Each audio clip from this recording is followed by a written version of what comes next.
슈 뜬뜨뜬뜬뜬뜬뜬뜬 뜬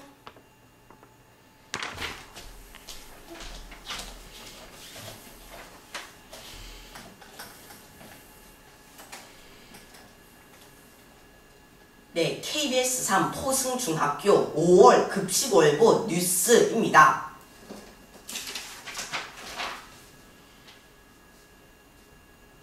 네, 오늘은 5.18 민주화운동 기념일입니다. 김방진 기자가 보도합니다. 네, 이곳은 5.18 민주화운동 기념일 기념식이 열린 곳입니다. 네, 오늘은 5.18 민주화운동 기념일입니다. 그래가지고 5.18 민주화운동 기념일 기념식에는 황교안 국무총리를 비롯해 각 권의 정치인들이 참여했습니다. 네, 지금까지 5.18 민주화운동 기념일 기념식이 열린 곳에서 KBS 뉴스 김망진입니다.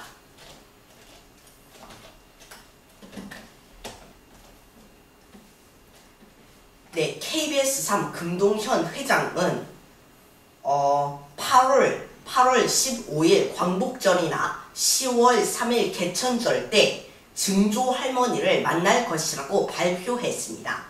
김성준 기자가 보도합니다. 네, 이곳은 KBS 3 금동현 회장의 집과 KBS 3 금동현 회장의 증조 할머니 집의 중간입니다.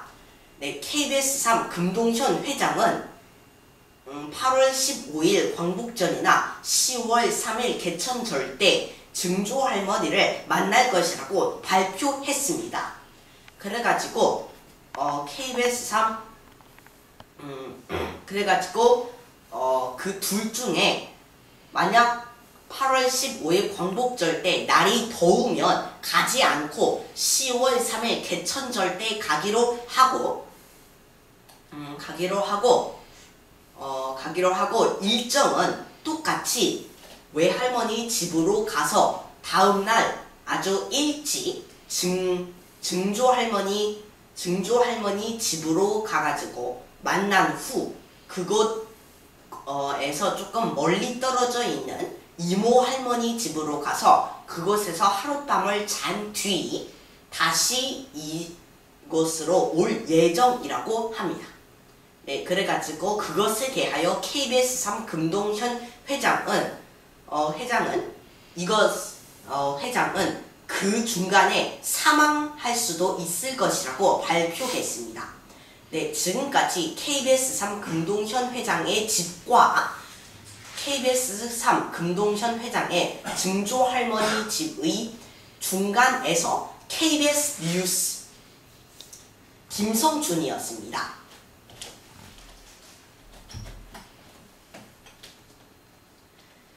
네, KBS 3 방송중학교가 개교했습니다. 이 중학교는 KBS 3 금동현 회장이 1학년 때부터 세웠던 학교로 이제 정식 명칭이 붙여졌습니다. 김성진 기자가 보도합니다. 네, 이곳은 KBS 3 방송중학교입니다. 네, KBS 3 방송중학교가 개교했습니다. 그래가지고 이 학교는 원래 6년이 됐는데 이제서야 이름이 붙여진 것입니다. 이 학교의 교장은 금동현 교장입니다. 그리고 이 학교를 건설한 회사는 바로 KBS 3 방송국입니다. 그래가지고 방송중학교로 방송에 대하여 진로를 탐색할 수 있는 학교로 방송과 관련된 중학교라고 보면 되겠습니다. 그리고 이 방송중학교를 비롯하여 방송초등학교와 방송고등학교와 방송대학교까지 있습니다.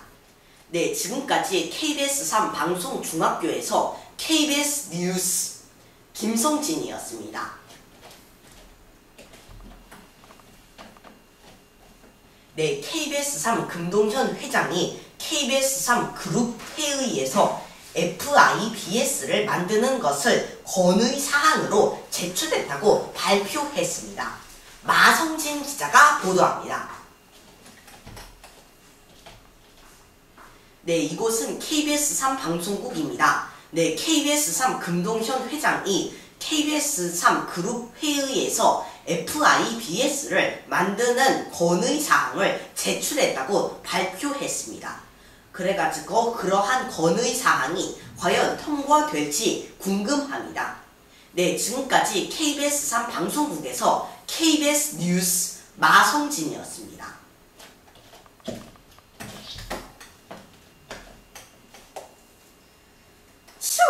띵띠든뜬 딴딴따다든 띠드드드.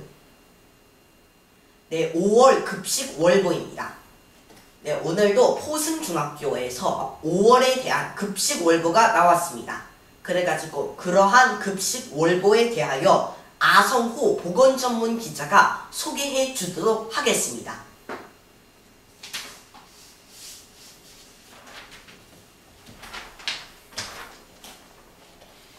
네, 5월 급식 월보입니다.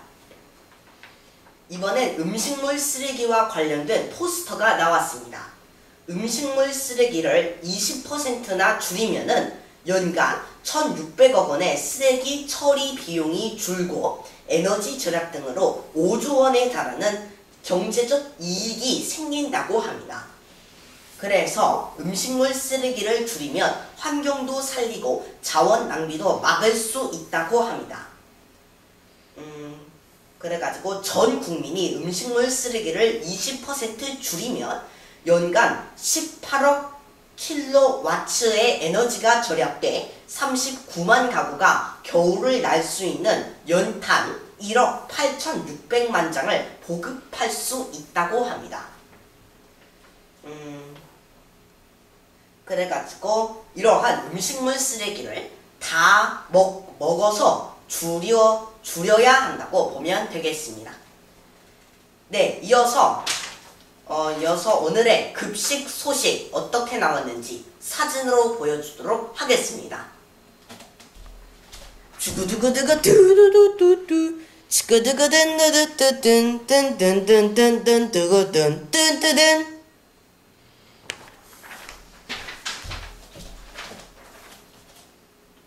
지금까지 5월 급식 월보였습니다.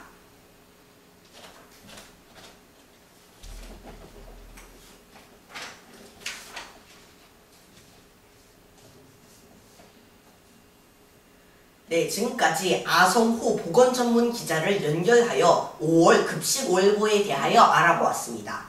이어서 오늘의 5월 보건 소식지를 아성진 보건 제2부 전문 기자가 소개해 주도록 하겠습니다.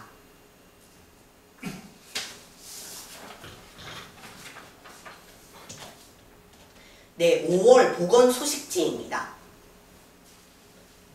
네, 가정의 달인, 5월은 가정의 달입니다. 그래가지고 5월은 어린이날, 어버이날이 함께 있는 달인데 이때 또 감염병이 유행한다고 합니다. 그래서 감염병을 예방하고 안전에 유의하여야 할 것 같습니다. 그리고 5월 31일은 세계 금연의 날이라고 합니다. 1492년 스페인의 탐험가 콜럼버스는 세계 역사의 한 획을 긋는 신대륙을 발견하는 공을 세우게 되고 신세계의 발견과 함께 그는 인류한테 크나큰 영향을 미치게 되는 신기한 잎을 소개하는데 그것이 바로 담배라고 합니다. 이후 신기한 잎으로 불리며 전 세계적으로 퍼져나간 담배는 흡연자와 비흡연자 모두의 건강에 악영향을 미치는 치명적인 기호품이 되었다고 합니다. 그래가지고 매년 5월 31일은 세계 금연의 날로 1987년으로 세계보건기구인 WHO가 지정했습니다. 그래서 이날은 흡연을 하지 말고 금연을 하는 날이 됐으면 좋겠습니다. 네. 그래가지고 학교 전체를 이제 금연구역으로 확대하겠다고 했습니다. 국민건강증진법 제9조 제4항의 규정에 의해 학교 교사만 적용하던 금연구역을 운동장을 포함한 학교 전체로 확대하여 2012년 4월 1일부터 학교 운동장을 포함한 학교 전체를 금연구역으로 지정하였습니다. 담배 연기 없는 학교 환경을 조성하여 학생들이 간접 흡연에 노출될 위험성을 줄이고 나아가 흡연 예방 교육의 실효성을 증대시킬 것이라는 목적에서 비롯된 것입니다. 그래서 학생, 교직원, 학부모는 이것의 법을 꼭 지켜주어야 합니다. 그래서 국민건강증진법 제34조에 의거하여 금연구역에서 흡연하는 경우 10만원 이하의 과태료를 부과되게 됩니다. 네, 그래가지고 학교에서는 흡연을 하면 안 되고 그 위에 학교 외부에서 청소년들이 조금 보기 쉬운 장소에서도 흡연을 하면 안 됩니다. 그런데 포승중학교에서는 어떤 교사가 학교 내부가 아닌 외부에서 담배를 피는 것을 목격했다고 KBS3 금동현 회장은 밝혔습니다. 그래가지고 이러한 일이 이제부터는 과태료가 부과될 것으로 보고 있는데 학교 외부에서 금연을 하면 이것은 또 처벌을 할 수가 없어 그것이 또 큰 문제가 되고 있다고 합니다. 그러니 이러한 법도 국회에서 제정이 되어야 합니다. 네, 그 다음은 일본 뇌염 예방에 대한 내용입니다. 일본 뇌염은 주로 모기의 활동이 많은 여름과 초가을에 많이 발생하는 일본 뇌염 모기, 작은 빨간 진모기에 의해 걸리는 병으로 뇌염 바이러스를 가지고 있는 돼지, 소, 말 등의 동물 피를 빨고 난 후 모기의 체내 중식기간이 지난 후 사람의 피를 빨 때 바이러스가 옮겨져 전염되는 질환이며 95%는 증상 없이 지나가지만 드물게 뇌염으로 진행된다고 합니다. 면역성이 낮은 3에서 15세 소아들한테 쉽게 걸리는 질병이라고 합니다. 지구온난화 현상으로 일본 뇌염 모기의 활동이 활발해지면서 일본 뇌염의 유행 가능성이 높아지고 있습니다. 뇌염이 발생하면 사망률이 높고 후유증의 발생도 높으므로 예방접종을 받고 모기에 물리지 않는 것이 최선의 예방법입니다. 그래서 이러한 예방법으로는 먼저 모기에 물리지 않도록 옷과 주변 환경을 깨끗이 해야 하고 모기가 활발하게 활동할 시간인 해질 무렵인 오후 7시부터 9시나 새벽인 오전 4시부터 6시에는 외출을 되도록 하지 않습니다. 그리고 모기가 살 수 있는 물 웅덩이, 빗물이 고인 곳은 소독을 해야 합니다. 예방접종은 만 12세 때 추가 접종해야 합니다. 네, 그 다음은 음주에 관련된 것입니다. 네, 이러한 음주의 폐해를 보면은 최근 한 조사에 따르면 청소년 20%가 13.2세에 처음으로 음주를 한다고 합니다. 또한 음주로 인해 문제가 생기는 경우는 40%에 달해 청소년들의 음주가 심각한 수준임을 알 수 있습니다. 그래가지고 이러한 알코올인 술이 우리 몸에 미치는 악영향을 보면은 먼저 1번 학습 능력이 떨어집니다. 그리고 2번 알코올 의존도가 높아지고 3번 위와 췌장, 간, 심장, 혈관, 신경 조직 등 인체 대부분의 조직에 피해를 끼칩니다. 그리고 4번 뇌 발달 장애가 일어납니다. 청소년 시기 음주로 인하여 발생하는 가장 심각한 문제이기도 하는데 뇌의 신경세포는 약 16세에 완성되기 때문에 이 시기에 음주를 하면 뇌세포가 손상되기 쉽습니다. 이로 인하여 기억력, 사고 능력 등이 저하되어 학습 능력이 저하되는 것입니다.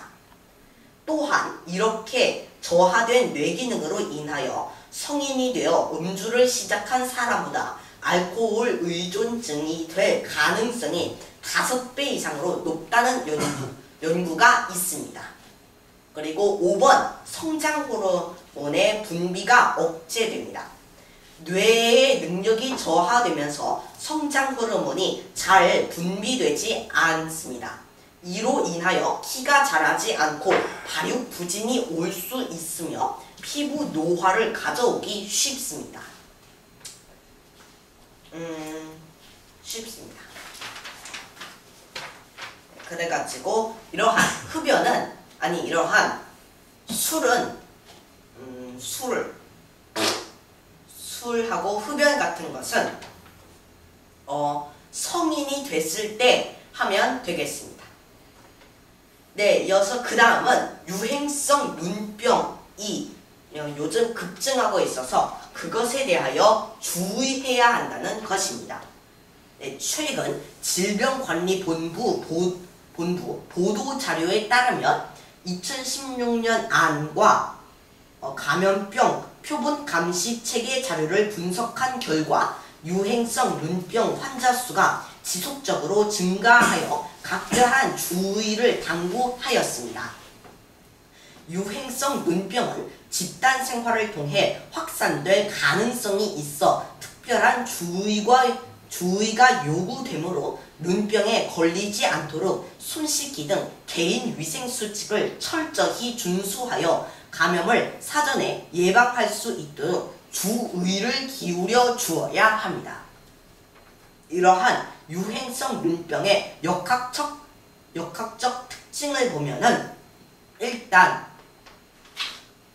유행성 각결막염은 일단 유행성 각결막염과 급성 출혈성 결막염은 감염 경로는 감염된 사람의 눈의 분비물 또는 수건, 침구 아니면 직접 접촉하거나 수영장에서 감염 경로가 될 수 있고, 그 다음 유행성 각결막염의 발생 현황은 산발성에서 유행성이고 늦 여름에서 초가을에 주로 발생합니다.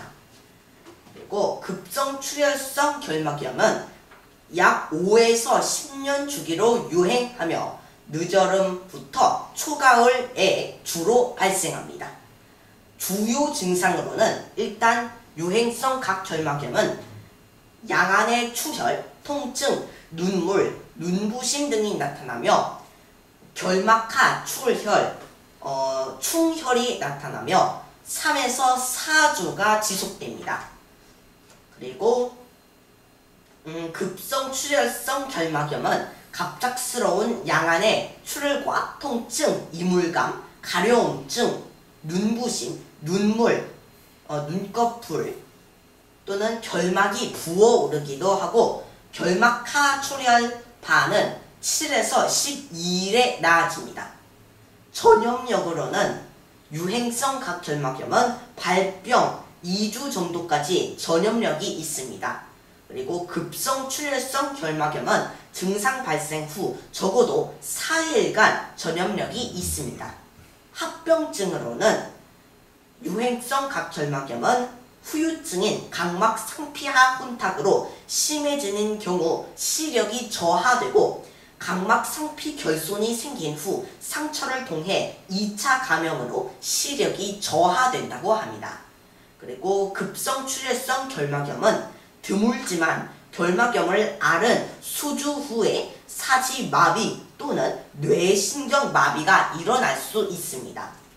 치료로는 둘 다 바이러스에 대한 특이적인 치료는 없고 전문의의 진료를 받고 필요시 염증을 억제하기 위한 안약이나 세균 감염을 예방하기 위한 항균제 안약을 저만할 수 있습니다. 네, 그러면 일단 이러한 것에 감염이 되지 않아야 되겠지요. 그러면 이것에 대한 감염 예방 수칙을 알아보도록 하겠습니다. 먼저 비누를 사용하여 흐르는 수돗물에 손을 철저히 씻습니다. 그리고 눈을 만지거나 비비지 않고 수건이나 베개, 담요, 안약, 화장품 등 개인 소지품 등을 다른 사람과 함께 사용하지 않습니다. 그런데 이것을 지키지 않아 만약 유행성 눈병 환자가 됐다면 이 환자의 행동 수칙으로는 눈병이 발생한 경우 다른 사람과 접촉하지 않습니다. 증상 완화 및 세균에 의한 2차 감염 또는 기타 합병증을 예방하기 위하여 안과 진료를 받도록 합니다. 환자는 전염 기간 약 2주간 동안에 사람들이 많이 모이는 장소나 수영장 등은 가지 않도록 합니다. 안약은 감염된 눈에만 저만하고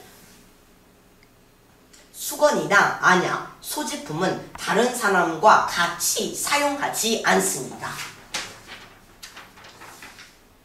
지금까지 5월 보건 소식지였습니다.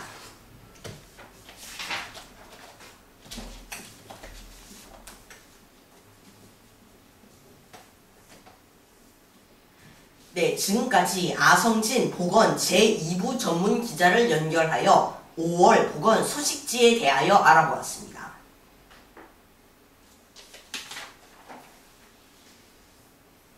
네, 이상으로 KBS3 포승중학교 5월 급식월보 뉴스를 마치겠습니다.